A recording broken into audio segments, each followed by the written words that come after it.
കമ്പോളങ്ങളിൽ വിറ്റയിക്കുന്നതിനെതിരെ ഇസ്ലാം ശക്തമായി പ്രഖ്യാപിച്ചു. സാമ്രാജ്യത്വ ശക്തികളുടെ ആർത്തിമുത്ത് തുരമൂത്ത് സമ്പത്തിനോടുള്ള കൂറ് പെണ്ണിന്റെ മാരണം വിട്ട് കിട്ടിയ പണമാണ്. ഇസ്ലാം അതിനെ എതിർത്തു. നിന്റെ മാരണം നിന്റെ ഭർത്താവിന്റെ മുന്നിൽ സമർപ്പിക്കാനുള്ളതാണ്. പിതാരക്ഷരി കൗമാരെ ഭർത്താരക്ഷരി യൗവനെ പുത്രോരക്ഷരി വാദക്കിയെ രക്ഷം ദിക്തവരെ പുത്ര നശ്രീ സ്വാതന്ത്ര്യമർഹീതി. അച്ഛന്റെ സംരക്ഷണത്തിൽ അഭിമാന പരിസരം കൂടേണ്ട പെണ്ണാനി. പിന്നെ ഭർത്താവിന്റെ സംരക്ഷണത്തിൽ, കാമുകന്റെ സംരക്ഷണത്തിലല്ല, പണച്ചാക്കിന്റെ സംരക്ഷണത്തിലല്ല, വേശ്യാലയത്തിലല്ല. പെണ്ണിനെ റിസപ്ഷൻ കൗണ്ടറിൽ കൊണ്ടുപോയി ടെക്സ്റ്റൈൽസുകളിലും ജ്വല്ലറികളിൽ നിർത്തി അവളുടെ ശരീരത്തെ വിട്ട് പണമുണ്ടാക്കുന്ന സാമ്രാജ്യത്വ ശക്തികളുടെ കുറുക്കന്റെ കണ്ണിനെ മതം കുച്ചുവരം കിട്ടു. അതുകൊണ്ട് തന്നെ ഇസ്ലാമിനെ തെറ്റിദ്ധരിപ്പിക്കേണ്ടത് സാമ്രാജ്യത്വ ശക്തികളുടെ ആവശ്യമായിരുന്നു. മാത്രമാണോ പലിശ? ലോകത്ത് ഏറ്റവും കൂടുതൽ പ്രശ്നമുള്ള പലിശ. ആ പലിശയെ കുറിച്ച് ഇസ്ലാമിന്റെ കാഴ്ചപ്പാട് എന്താ? അള്ളാഹു പലിശ നിങ്ങൾക്ക് നിരോധിച്ചു, കച്ചവടം നിങ്ങൾക്ക് അനുവദിച്ചു. സൂറത്ത് ബഖറ 2-ാം അധ്യായം വ്യക്തമാണ്. ഒന്നുകൂടെ ഓർക്കണം, ഒരു പലിശയുടെ ഏറ്റവും ചെറിയ തോത് രക്ഷിതാക്കൾ ചിന്തിക്കണം. പലിശയുടെ ഏറ്റവും ചെറിയ തോത് സ്വന്തം ഉമ്മാനെ നിക്കാഹ് കഴിച്ച് മണിയറയിലേക്ക് ഉമ്മാനെ ക്ഷണിക്കുന്നതിന് തുല്യമെന്നാണ് പ്രവാചക തിരുമേനി പഠിപ്പിച്ചത്. എങ്ങനെ? ഞാൻ പലിശക്ക് കൊടുക്കുന്നുണ്ടെങ്കിൽ ഞാൻ ചെയ്യുന്നതെന്താ? എന്റെ ഉമ്മാനെ, എനിക്ക് ജന്മം നൽകിയ എന്റെ ഉമ്മാനെ മണിയറയിലേക്ക് ക്ഷണിച്ച് എന്റെ അന്തിക്കൂട്ടിലെ എന്റെ ഉമ്മ എന്റെ കൂടെ വേണം എന്ന് പറയുന്ന മഹാഭാവം പ്രവാചക തിരുമേനി പഠിപ്പിച്ചതാ. കർണാടകയിലെ മുജാഹിദുകളെ, മുസ്ലിങ്ങളെ പലിശയുമായി ഡയറക്റ്റായോ ഇൻഡയറക്റ്റായോ ബന്ധപ്പെടുന്ന 10 കൊല്ലം പലിശയുമായി ബന്ധപ്പെട്ടവനെ ഇസ്ലാം കാണുന്ന എങ്ങനെ? 10 കൊല്ലം തുടർച്ചയായി ഉമ്മയുമായി ശാരീരിക ബന്ധത്തിൽ ഏർപ്പെട്ടവനായി. സുബ്ഹാനല്ലാഹ്, ഈ പാപകർമ്മത്തിൽ നിന്ന് സമൂഹമേ മോചിതമാവുക എങ്കിൽ വിജയിക്കാം. ജീവൽ ഗംഭീരായ മതത്തെക്കുറിച്ചാണ് ഞാൻ സംസാരിക്കുന്നത്. ലോട്ടറി കേരളത്തിൽ വിവാദമാണ്. ചൂടൻ സർക്കാരിന് പൊട്ടൽ പറ്റി, ചീട്ടൽ പറ്റി. മുഖ്യമന്ത്രി ഒരു ഭാഗത്ത്, വിജയൻ സാർ വേറൊരു ഭാഗത്ത്, ആഭ്യന്തരമന്ത്രി വേറൊരു ഭാഗത്ത്, ശരി, അതുപോലെ തന്നെ തോമസ് ഐസക് വേറൊരു ഭാഗത്ത്. അവിടെ നിങ്ങളോടൊക്കെ ഞങ്ങൾക്കൊന്ന് പറയാനുണ്ട്. ഞങ്ങളെ സ്വീകരിക്കാൻ നിങ്ങൾ തയ്യാറുണ്ടോ? ഇസ്ലാമിനനുസരിക്കാൻ നിങ്ങൾ തയ്യാറുണ്ടോ? ലോട്ടറി എന്ന് പറയുന്ന ഹറാം മാനവ പുരോഗതി എന്താ തോമസ് ഐസക് പറഞ്ഞത്? ആശയും കീശയും ഒരേപോലെ ചൂഷണം ചെയ്യുന്നത് കൊണ്ട് തന്നെ ലോട്ടറി ഹറാം. 14 നൂറ്റാണ്ട് മുമ്പ് ഒരുത്തന്റെ ആശ, ഞാൻ ലോട്ടറി എടുക്കുമെന്റെ ചിന്ത എന്താ? 2 കോടി എനിക്കടിക്കണം. അങ്ങനെ തന്നെയാ 2 ലക്ഷം ആളുകൾ ലോട്ടറി ടിക്കറ്റ് എടുത്തു. അപ്പൊ അവന്റെ ആശ, അവന്റെ കീശ. സമ്പാദിക്കാതെ സമ്പാദ്യം ഇസ്ലാമിന് വേണ്ട. അഡ്രസ്സുള്ള നട്ടലുള്ള ഒരു ജീവിതം പുരുഷനെ പഠിപ്പിച്ചു. മനുഷ്യർ അധ്വാനിക്കുന്ന ഭക്ഷണത്തിൽ വെച്ച് ഏറ്റവും ഉത്തമമായ ഭക്ഷണം അവന്റെ കൈകൊണ്ട് അധ്വാനിച്ച് തിന്നുന്ന ഭക്ഷണമാകുന്നു എന്ന് പഠിപ്പിക്കപ്പെടുക വഴി ലോകത്തിന്റെ മുമ്പിൽ കെൽപ്പുറ്റ തത്വശാസ്ത്രം കെട്ടിപ്പടുത്ത ഇസ്ലാമിനല്ലാതെ മനുഷ്യ ജീവിതത്തിൽ കടന്നു ചെല്ലാൻ സാധിക്കില്ല. മയക്കുമരുന്നുകൾ, പെത്തഡിൻ, അശിഷ്, ബ്രൗൺ ഷുഗർ തുടങ്ങി കാലിക്കറ്റ് യൂണിവേഴ്സിറ്റികളിൽ വരെ, കലാലയങ്ങളിൽ വരെ എഞ്ചിനീയറിംഗ് വിദ്യാർത്ഥികൾ റാഗിംഗ് അരങ്ങ് തകർക്കുന്ന കാലം. 13 വയസ്സുള്ള കുട്ടി മദ്യപിക്കുന്ന കാലം. +1 വിദ്യാർത്ഥി തിരുവനന്തപുരത്തിന്റെ 4 നിലയുള്ള കെട്ടിടത്തിൽ നിന്ന് 3 ആഴ്ചകൾക്ക് മുമ്പ് ചാടി ആത്മഹത്യ ചെയ്തു. പോസ്റ്റ്മോർട്ടം റിപ്പോർട്ടിൽ മൂക്കറ്റം കുടിച്ചിരുന്നു, ആൽക്കഹോളിക് കണ്ടന്റ്. 13 വയസ്സുള്ള കുട്ടി. അവിടെ ലോട്ടറിയും മദ്യവും നിങ്ങൾക്ക് നിരോധിച്ചു. ഇനി ഞാൻ നിങ്ങളോട് ചോദിക്കുന്നു, മദ്യം A to Z നിരോധിക്കുകയും 1 ലക്ഷം മനുഷ്യരുണ്ടെങ്കിൽ 1 ലക്ഷം മനുഷ്യരും കുടിക്കാത്ത ഒരു രാഷ്ട്രം ലോകത്ത് കമ്മ്യൂണിസ്റ്റ് രാഷ്ട്രമില്ല. ലോകത്ത് വേറൊരു ഭരണാധികാരികളും ഭരിച്ചിട്ടില്ല, ഒരു ക്രിസ്തീയ നായകന്മാരും ഭരിച്ചിട്ടില്ല. മദ്യമില്ലാത്ത ഒരു ലോകത്തെ ഭരിച്ച ഏക ചക്രവർത്തി മുഹമ്മദ് സല്ലല്ലാഹു അലൈഹി വസല്ലം, the most complete historical personality. വഇന്നക ലഅലാ ഖുലുഖിൻ അദീം ഇല്ല ഖാഫത്തൻ ലിന്നാസി ബശീറൻ വനദീറാ ഖുൽ യാ അയ്യുഹന്നാസ് ഇന്നി റസൂലുള്ളാഹി ഇലൈക്കും ജമീഅ വമാ അർസൽനാ മിർ റസൂലിൻ വമാ അർസൽനാക ഇല്ല ഖാഫത്തൻ ലിന്നാസി ബശീറൻ വനദീറാ.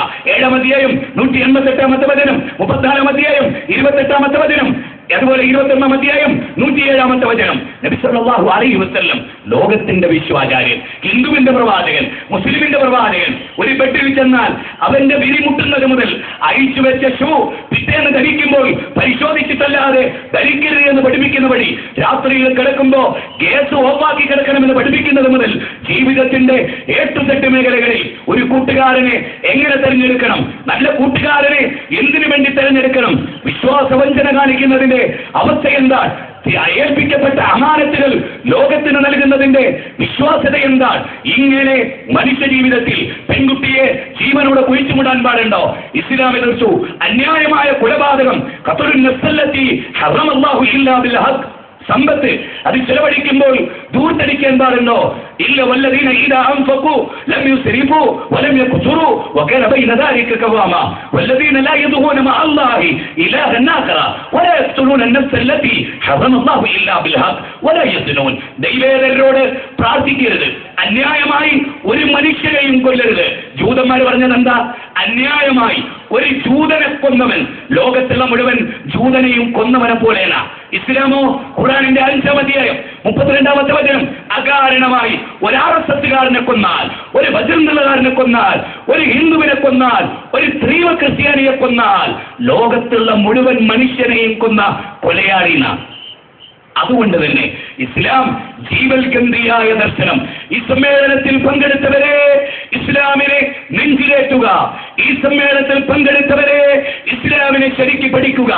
ഈ ജീവിതത്തിൽ ഈ സമ്മേളനത്തിൽ പങ്കെടുത്തവരെ കള്ളം പറയാതിരിക്കുക. ഈ സമ്മേളനത്തിൽ പങ്കെടുത്തവരെ പുകവലിക്കാതിരിക്കുക. ഈ സമ്മേളനത്തിൽ പങ്കെടുത്തവരെ കച്ചവടത്തിന്റെ നേരം നിറയും പാലിക്കുക.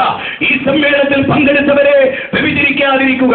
ഈ സമ്മേളനത്തിൽ പങ്കെടുത്തവരെ പലിശക്ക് കൊടുക്കാതിരിക്കുക, വാങ്ങാതിരിക്കുക, സാക്ഷ്യം വഹിക്കാതിരിക്കുക, എഴുതി കൊടുക്കാതിരിക്കുക. ഈ സമ്മേളനത്തിൽ പങ്കെടുത്ത ഭാര്യമാരെ ഭർത്താക്കന്മാരെ വഞ്ചിക്കാതിരിക്കുക.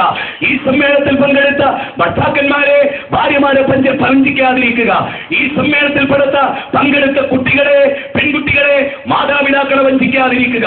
ഈ സമ്മേളനത്തിൽ പങ്കെടുത്തവരെ ഈ രാജ്യത്തിന്റെ സ്വസ്ഥത നശിപ്പിക്കാതിരിക്കുക. ഈ സമ്മേളനത്തിൽ പങ്കെടുത്തവരെ തീവ്രവാദ ഗ്രൂപ്പിനെ പ്രൊട്ടക്ട് ചെയ്യാതിരിക്കുക. ഈ സമ്മേളനത്തിൽ പങ്കെടുത്തവരെ സമ്പത്ത് ദൂർത്തടിക്കാതിരിക്കുക. ഈ സമ്മേളനത്തിൽ പങ്കെടുത്തവരെ മനുഷ്യരോട് കാരുണ്യം കാണിക്കുക. ഈ സമ്മേളനത്തിൽ പങ്കെടുത്തവരെ നിങ്ങൾ ആർദ്രതയുള്ളവരാവുക. ഈ സമ്മേളനത്തിൽ പങ്കെടുത്തവരെ നിങ്ങൾ ഖുർആൻ പഠിക്കുന്നവരാവുക. ഈ സമ്മേളനത്തിൽ പങ്കെടുത്തവരെ മാതൃകായോഗ്യനായ പ്രവാചകനെ പിൻപറ്റുക. ഈ സമ്മേളനത്തിൽ പങ്കെടുത്തവരെ അയൽവാസിയോട് സ്നേഹം പുലർത്തുക. ഈ സമ്മേളനത്തിൽ പങ്കെടുത്തവരെ അയൽവാസി പട്ടിണി കിടക്കാതിരിക്കാൻ നിങ്ങൾ പ്രത്യേകം ശ്രദ്ധിക്കുക. ഈ സമ്മേളനത്തിൽ പങ്കെടുത്തവരെ പാവപ്പെട്ടവർക്ക് നിങ്ങൾ ഭക്ഷണം കൊടുക്കുക. ഈ സമ്മേളനത്തിൽ പങ്കെടുത്തവരെ 5 നേരം നിങ്ങൾ നമസ്കരിക്കുക. ഈ സമ്മേളനത്തിൽ പങ്കെടുത്തവരെ വിശ്വസ്തവരെ ചതിക്കാതിരിക്കുക. ഈ സമ്മേളനത്തിൽ പങ്കെടുത്ത പുരുഷന്മാരെ നിങ്ങൾ താടി നീട്ടുക. ഈ സമ്മേളനത്തിൽ പങ്കെടുത്ത സഹോദരിമാരെ നിങ്ങൾ ഇസ്ലാമിക വേഷം ധരിക്കുക. അങ്ങനെ മാതൃകായോഗ്യമായി ഇന്ത്യ എന്ന് പറയുന്ന 106 കോടി മനുഷ്യർ ജീവിക്കുന്ന, അല്ല 714 കോടി മനുഷ്യർ ജീവിക്കുന്ന ഈ രാജ്യത്തിന്റെ സമ്പൂർണ്ണ മാതൃകകളായി ജീവിക്കുക. സമയബന്ധിതമായ ഒരു വിഷയാവതരണം എന്ന നിലയിൽ ഞാൻ എന്റെ വാക്കുകൾ ഇവിടെ അവസാനിപ്പിക്കട്ടെ. എന്റെ പ്രസംഗം ശ്രദ്ധയോടെ കേട്ട നിങ്ങൾക്ക് അഗൈതവമായ നന്ദി പ്രകാശിപ്പിക്കുന്നതോടൊപ്പം ഉജ്ജ്വലമായി ഈ സമ്മേളനത്തെ ഇவ்விதം വിജയിപ്പിക്കാൻ അനുകൂലങ്ങൾ ഒരുക്കി തന്ന അള്ളാഹുവിനെ സ്തുതിക്കുന്നതോടൊപ്പം ഇത്ര വിശാലമായി സൗകര്യം ഏർപ്പെടുത്തി അള്ളാഹുവിന്റെ ദീനെത്തിക്കാൻ ആത്മാർത്ഥമായി പ്രവർത്തിച്ച കമ്മിറ്റിക്ക് വേണ്ടി അന്തരാളങ്ങളിൽ നിന്നുള്ള പ്രാർത്ഥനകൾ നടത്തിക്കൊണ്ട് എന്റെ പ്രസംഗത്തിന്റെ ഓരോ വാക്കുകൾ മനുഷ്യർക്ക് പരിവർത്തനം ഉണ്ടാകണമെന്നും ഇന്നല്ലാഹ ലാ യുഗയ്യിറു മാ ബിഖൗമിൻ ഹത്താ യുഗയ്യിറു മാ ബിഅൻഫുസിഹിം. ഒരു ജനത സ്വയം മാറ്റത്തിന് തയ്യാറാകാത്ത കാലത്തോളം ഒരിക്കലും അള്ളാഹുവിനെ പരിവർത്തിപ്പിക്കുകയില്ല. ഇന്ത്യൻ പാർലമെന്റിൽ ഈ ആയത്ത് എഴുതി വെച്ചിട്ടുണ്ട് എന്ന് പറഞ്ഞാൽ എന്താ? ഇന്ത്യയിലെ മുഴുവൻ ജനങ്ങളോടും ഈ ഖുർആനിക വചനം പറയാമെന്നാൽ ഇന്ത്യയിലെ മുഴുവൻ ജനങ്ങളെ, ഹൈന്ദവരെ, ക്രൈസ്തവരെ, മജൂസികളെ, ജൂതന്മാരെ, ജൈനരെ, ബൗദ്ധരെ, നിങ്ങളുടെ വിമോചനത്തിന്റെ ഏകമതം B.R. അംബേദ്കർ ലോകത്തോട് തുറന്നു പറയുകയും എന്തോ ദൗർഭാഗ്യകരം അദ്ദേഹത്തിന് സ്വീകരിക്കാൻ കഴിയാതെ പോവുകയും ചെയ്ത ഇസ്ലാം, നെൽസൺ മണ്ടേല പ്രഖ്യാപിച്ച ഇസ്ലാം, യൂസുഫുൽ ഇസ്ലാം സ്വീകരിച്ച ഇസ്ലാം, അതുപോലെ നോക്കൂ 100 by മൈക്കിൾ ചാട്ടിൽ 1ാം സ്ഥാനം കൊടുത്ത നേതാവ്, ആ നേതാവിനാൽ നയിക്കപ്പെട്ട ഒരു സമൂഹം, ആ സമൂഹമായി മാറാൻ, ആ സമൂഹമായി ജീവിക്കാൻ ഇല്ല. ഇന്ന് ഈ സമ്മേളനത്തിൽ പിരിയുമ്പോൾ ഇനി ഒരിക്കലും ഞാൻ പുകവലിക്കില്ല, ഇനി ഒരിക്കലും ഞാൻ കള്ളുകുടിക്കില്ല, ഇനി ഒരിക്കലും ഞാൻ കള്ളം പറയില്ല, ഇനി ഒരിക്കലും രാജ്യദ്രോഹം ചെയ്യില്ല, ഇനി ഒരാളെയും ഞാൻ ചതിക്കില്ല. ഇങ്ങനെ ധാർമ്മികത കാത്തു സൂക്ഷിക്കുന്ന മഹാ വ്യക്തിത്വങ്ങളായി വളരാൻ, ഉയരാൻ, മാതൃകയാകാൻ, ലോകത്ത് വിപ്ലവം നയിക്കാൻ, നമ്മളെ കണ്ട് ഇസ്ലാമിനെ മനസ്സിലാക്കാൻ സാധിക്കുന്നുവെങ്കിൽ ഇത് വിപ്ലവം തന്നെ. അല്ലാഹുവേ നീ അനുഗ്രഹിക്കണമേ. റബ്ബനാ ആതിനാ ഫിദ്ദുനിയാ ഹസന വഫിൽ ആഖിറതി ഹസനത വഖിനാ അദാബന്നാർ. അല്ലാഹുമ്മ യാ മുകല്ലിബൽ ഖുലൂബ് സബ്ബിത് ഖുലൂബനാ അലാ ദീനിക്. അസ്സലാമു അലൈക്കും വറഹ്മത്തുള്ളാഹി വബറകാതുഹു.